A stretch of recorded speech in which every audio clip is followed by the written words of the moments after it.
আমরা যখন নতুন একটি ইউটিউব চ্যানেল ক্রিয়েট করি, সেই চ্যানেলটি যখন আমরা আমাদের ইউটিউবে সার্চ দেই, অনেক সময় কিন্তু আমরা সেটি খুঁজে পাই না।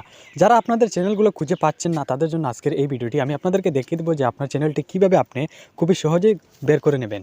তো তার জন্য এখান থেকে আমি সরাসরি চলে গেলাম ইউটিউবে। আমি আপনাদেরকে এক্সাম্পল হিসাবে দেখানোর জন্য এখানে একটি চ্যানেল সার্চ দিয়ে দিলাম, জাহাঙ্গীর বিডি 360। আপনাদেরকে দেখানোর জন্য এখানে আমি সার্চ করলাম। দেখুন এখানে আমি সার্চ করে দিলাম, এখানে একটি চ্যানেল চলে এসেছে। আপনাদের এখানে যদি কোনো চ্যানেল না আসে, আপনারা কী করবেন, কর্নারে দেখুন 3 লাইন্স রয়েছে। আমরা জাস্ট এখান থেকে 3 লাইন্সের উপরে ক্লিক করব এবং এখানে দেখুন ফিল্টার্স নামে একটি অপশন, জাস্ট এখানে একবার আপনারা ক্লিক করবেন। এখানে ক্লিক করার পর আপনাদের সামনে কিন্তু সেম এরকম একটি ইন্টারফেস চলে আসবে। এখানে দেখুন অল নামে একটি অপশন রয়েছে, ডটে আপনারা ক্লিক করবেন।